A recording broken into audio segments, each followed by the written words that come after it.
देखो आपने सुनी परिमंडल की क्लास, मैंने भी नहीं सुनी थी आपको, क्योंकि गुरु पूर्णिमा पर कराई तो बहुत बार गई है, लेकिन पूरा फोकस इसी के ऊपर किसी आपने सब ने मैंने पहली बार सुनी होगी।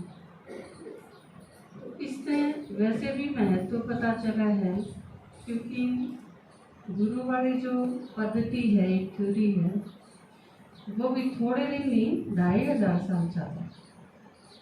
2500 साल तो कहने की जरूरत नहीं, तो कुछ भी नहीं, लेकिन वापस स्टार्ट होती है।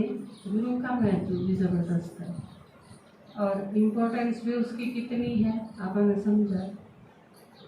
वो एक तरह तो छत्र छाया की तरह होगा, लेकिन परमात्मा ने नहीं जानते, यह बहुत बड़ी कमी है। और पापा ने आज बताया कि भी गुरु बने किस तरह, तो वो भी जो वंडरफुल टाइम है संगम युग का, या गुरु बनाने की पढ़ाई है, स्टूडेंट बनाने की, बच्चे बनाने की तो पढ़ाई है कोई। जिस तरह आपका वहाँ कि माँ बनने की है या पढ़ाई, क्योंकि जो ज्ञान सुन ले और सुनाना शुरू करे तो हम सारे के सारे माएँ हैं जो बच्चा ने ज्ञान सुना हो। तो एक तरह तो गुरु का पार्ट भी सही है बाबा के साथ अगर देखो, क्योंकि गुरु ने परमात्मा से मिलाने हुए हैं और वो वही मिला सकेगा जिसने परमात्मा का बेरा हो। तो सही मायने में तो गुरु आप ही हैं। बाबा जो कह रहे हैं ना कि तुम मास्टर पिता भी हो, मास्टर टीचर भी हो, मास्टर सतगुरु भी हो। तो आंधी है पहला गुरु बनावे है, वैसे भी माना जाए है, शास्त्रा में भी और सारे माने हैं पहला गुरु ब्रह्मा ने नमन करेंगे सबसे पहले। तो बाबा आवे है तो पहला उसने ही बनावा है, उसके बाद जो सुनते चले जाए वो गुरु बनते चले जाए। लेकिन गुरु अगर कोई गुरु ऐसा हो जिसका कोई चेला ही ना हो, तो उसने क्या कहोगे?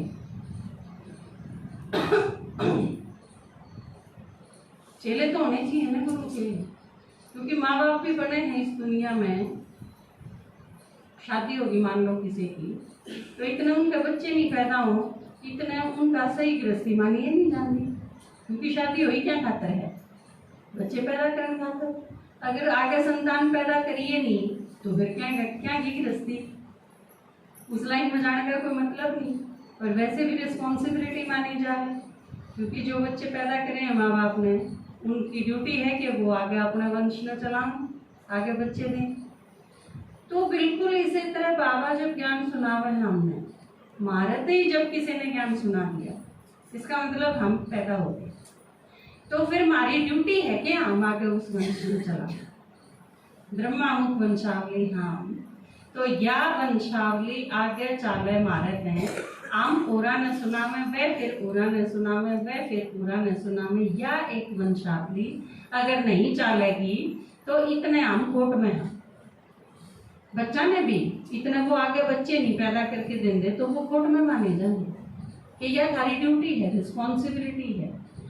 कुंती के आगे भी जब ये प्रश्न खड़ा हो है तो भाई बच्चे तो चाहिए, तो वो जो मांग के लाने हो और लेके आवे हैं, लेकिन ही आवे है कुंती।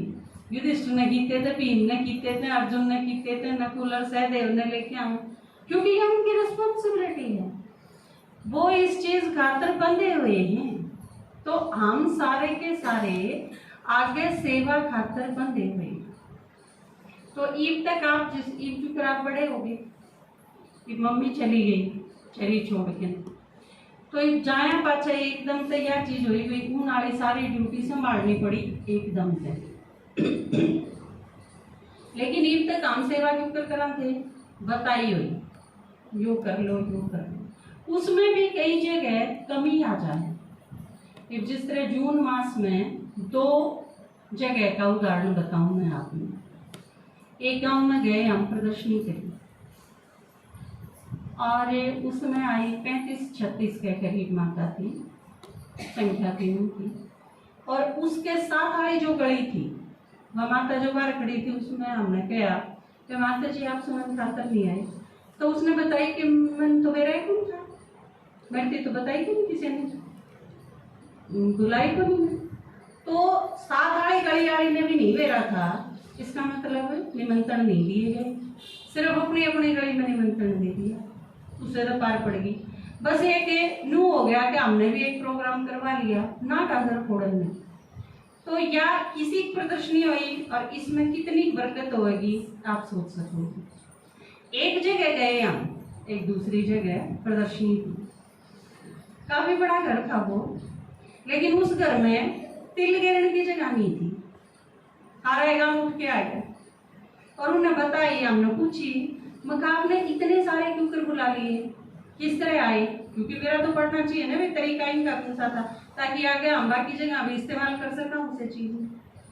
तो उन्हें बताई कि हम क्लास की जो माता हाँ 20-22 हमने सारिया ने 2-2 का तो ग्रुप बना लिया, 11 ग्रुप बन गए और 11 उनते ही एक गाड़ बांट दी सारे गांव की। 11 ग्रुप हो गए तो 11 गाड़ होगी। 11 गाड़ा में जब आप घर घर जाके में इनविटेशन दोगे तो वो लगभग हर आदमी आने की सोचेगा जिसके घर जाके निमंत्रण दिया गया है। आप नु देख लो, अगर उन्हें 300 घर में भी दिया हो तो और उन सारा में आते भी आवे तो 150 आदमी सुमन खातर। यो एक संगठित रूप में सहयोग का, सेवा के उमंग उत्साह का, इस चीज का फर्क है। आप उस चीज ने एक चांस की तरह लो या किस तरह लो, तो ईद ही आपसे बताया जाता न्यू कर लियो, न्यू कर लियो, न्यू कर लियो। ईद के बाद आपने खुद सेवा करनी है, क्योंकि देखो माता जी शरीर छोड़ के चले गए, अपना मन तो किसी ने भी तड़के जाना पड़ सके है, तो आप अपने ढंग से सेवा करनी शुरू करो। ईद करके मैं शरीर छोड़ जाऊंगी या आपके दादाजी शरीर छोड़ जाएंगे तो न्यू थोड़ी ना है कि हम सेवा ठप कर दोगे, सेवा तो करोगे ना। संगम युग इतना है, इतना हर सांस में सेवा करनी है। और इस खातर आप यूं समझो कि मैं सेवा खातर रिस्पॉन्सिबल हूँ, मैंने आगे बढ़ना है, सेवा करनी है, बाबा का जो काम है उसकी प्रत्यक्षता करनी है और मेरे तो बड़े जो करके गए हैं वो चीज आगे बढ़ानी है।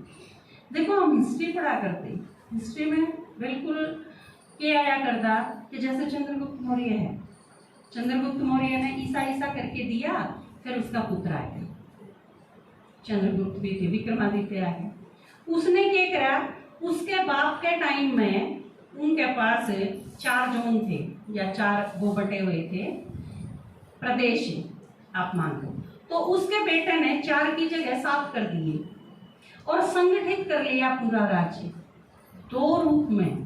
वो सारी कोई प्रॉब्लम भी ना हो राज्य के अंदर और फिर राज्य का विस्तार भी।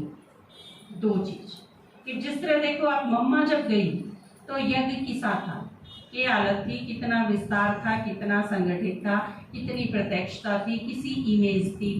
फिर बाबा ने शरीर छोड़ा 69 में तो किसा था, फिर उसके बाद प्रकाश मणि दादी ने संभाला और उसने जब शरीर छोड़ा तो किसा था ये। तो ये एक लगातार देखा जावे है कि हमने जो मिला है हम उससे कई गुना उसने बना, उसका विस्तार भी करा, उसने संगठित भी करा, दोनों रूप में। आप एक घर की माता हो, गोबर गिर दिया, पानी लिया है, रोटी पोदी रहे, 1 घंटा क्लास कराए या लेना पराम, इस ढंग से नहीं सोच सकते। आप एक राजा हो भविष्य के, सतयुग के, त्रेता के, आप राजा बनोगे। आप अपनी राजाई ने किस तरह संभालोगे? आपके आप जिस तरह संगम युग में टीचर हो अपनी क्लास के, आपकी क्लास में 22 माता है, आप अपनी क्लास के टीचर हो, आप उसने इस ढंग से समझो कि वह आपकी राजाई है। एक भी स्टूडेंट गड़बड़ में नहीं होना चाहिए, उनकी कोई प्रॉब्लम भी नहीं होनी चाहिए और उनके कोई आपस में मनमुटाव भी नहीं होना चाहिए। वो सारे स्नेह में भी हों, सहयोगी भी हों, संगठित भी हों, एक मत भी हों और आगे भी बढ़े। सेवा होगी जब ये दोनों चीज अगर ये आपके पास हैं तो स्नेह और सहयोग ये दोनों चीज अगर है ना, फिर आप जो भी प्रोग्राम करोगे उसमें आप सारे भाग लोगे, सारे पार्टिसिपेट करोगे। ऐसा नहीं होगा कि क्लास में मान लो यह चीज पूछी जा, अब तड़के करकड़ा प्रदर्शनी है, मान लो मैं पूछूं तड़के करकड़ा प्रदर्शनी है ब्रह्म, मैं तो बोलो कुमकुम जाऊंगा पर एक जना होगा नहीं मत कौन जा कोई भी तो फिर किसा लगेगा? अजीब लगेगा ना। क्योंकि जो या कहने वाले हैं हाँ मैं भी चालूंगी, मैं भी सोचूंगी, तो फिर एक उमंग उत्साह वाली बात आओगी। ये डोप प्रदर्शनी हुई, तो जिस तरह पापा जिक्र कर रहे थे, डोप में प्रदर्शनी हुई तो बाली तो मेरे ख्याल से 20 जने तो जरूर गए प्रदर्शनी करवाने खातर। लेकिन जब हमने वाय प्रदर्शनी इंद्रगढ़ करी तो बाली थे 2 जने गए। फर्क क्यों रहा? क्योंकि कई बार यह चीज भी मायने रखा है। मान लो एक माता ने प्रयास करा और प्रदर्शनी जचाई, पूरे आप में तो 20 जने चले गए, जिसने प्रदर्शनी करवाई है उसका उत्साह बढ़ेगा, उसने लगेगा नहीं हाँ ये सारे मेरे साथी हैं, मेरे सहयोगी हैं, मेरे गैल हैं, तो मैं अकेली को नहीं है। उसके दृढ़ता होगी भीतर, मनोबल बढ़ेगा, ये होंगी ये चीज। और जिस माता ने एक जगह करवाई उसके गैल एक जना गया, या मान लो एक भी ना गया, वह एक लिए गई जिसने करवाई है, फिर उसने किसा लगेगा? और यह चीज आपने 100% ध्यान में रखनी है। मान लो जो प्रदर्शनी करवानी है उसका करीब क्यों है नहीं, तो उसके साथ आपने बीसा ने जरूर जाना चाहिए, दूसरी जगह चाहे टाल भी हो जाए। ये सारी चीज अगर आपने परिवार और राजाई चलानी है तो ध्यान में रखनी पड़ेगी।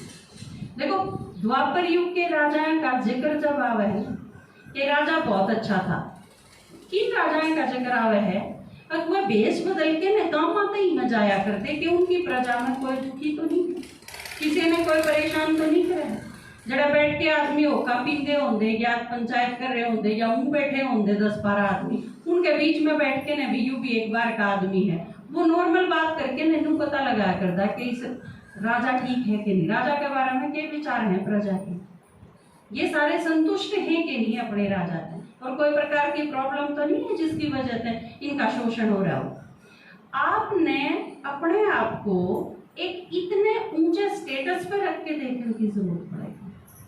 सिर्फ मैं एक स्टूडेंट हूँ, मैं 1 घंटा क्लास कराई, मैंने 4 मुरली के पेज सुन लिए, उसमें तो 2 रटके ने याद कर लिए पॉइंट, और पाछा वह बता दिए रह लेना फ्राम, इतना काम को नहीं समझ का। अगर आपने सही रूप में ज्ञान समझना है, वो अप्लाई करना है और राजा बनना है, और बाबा जो हमारे चावे है कि ये वो बनेंगे, उस रूप में अगर अपने आप में देखेंगे तो वह जिम्मेवारी का रूप होगा, नहीं तो नहीं। और हम सिर्फ एक स्टूडेंट नहीं रह सकते, क्योंकि बाबा ने भी के कहा है, मैंने बाबा ने कहा मैं राजयोग सिखाऊं, प्रजा योग तो अंडरस्टूड है, वह तो आपको बन जाएगी, हमने बनन खातर प्रयास करने की क्या जरूरत है, प्रजा बनन खातर पुरुषार्थ करने की जरूरत है, राजा बनन खातर पुरुषार्थ की जरूरत, वो हम अपने ऊपर भी बनाएंगे। पहले स्वराज्याधिकारी जिसने बाबा कहा है, मैं अपने आप में एसेस करूं मेरा की है, मैं जो कि मैं सोचूं हूँ मेरा वश है कि नहीं, मेरे मुंह से जो भी निकल जाए है मेरा उस पर कंट्रोल है कि नहीं, ये सारी चीजें मेरी खुद की होंगी, फिर मैं मेरी क्लास की। और इस खातर जो टीचर है खासकर उन्हें यह चीज जरूर सोचनी पड़ेगी कि उन्हें अपने दिमाग में कल्याण की भावना रखनी है पूरा सारे के प्रति। मान लो किसी की धमकाना भी पड़ जाए तो धमकाया सिर्फ ऊपर से जाओ है, अंदर से उसके प्रति जो फीलिंग है वह कल्याण की होनी चाहिए। जिस तरह माँ की हो है, माँ तो कूट भी रहे है अपने बालक ने, लेकिन उसके बावजूद भी फीलिंग अंदर किसी हो है, आप तो बढ़िया डालकून जान सके, क्योंकि आप सारे तो उसमें के गुजर रहे हो। आपके अंदर अगर शुभ भावना है, रहम की भावना है, तो ऊपर से आप भले कितना ही धमका लो, लेकिन अगली आत्मा में वह चीज भी फील हो जाएगी जो अंदर से आप वाइब्रेशन भेजो, वे दोनों चीज काम करेंगी। क्योंकि कई बार पालना के अंदर धमकाना भी होगा, जोर से बोलना या धमकाना या उन कहीं हटाना या कोई चीज दृढ़ता से उनके ऊपर यूज करना, ये सारी चीजें होंगी पालना। लेकिन अंदर अगर फीलिंग सही है, भीतर से वह चीज नहीं आनी चाहिए। बाबा जिस तरह कितना करड़ा भी हुआ है, कई बार मुरली में आप देखो, मुरली में बाबा कई बार क्या कहते हैं, कई नू सोच ले हैं कि जनू तो बाबा करड़ा नहीं होता, पर बाबा कई बार क्या कहते हैं कि ब्रह्मा, कई बच्चे नू कहते हैं ब्रह्मा की हमने केस जरूरत हमारा तो सीधा शिव बाबा तक कनेक्शन है, तो फिर मुरली सुनन क्यों आओ होगा तो बाबा ने ये शब्द कहे हुए हैं साकार मुरली में, आपने पढ़े भी होंगे।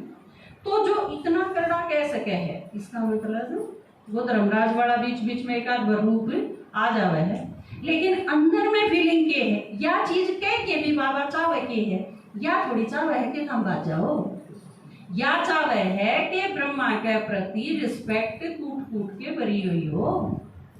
या चीज अगर अंदर में नहीं होगी ना तो फिर पार को नहीं करें।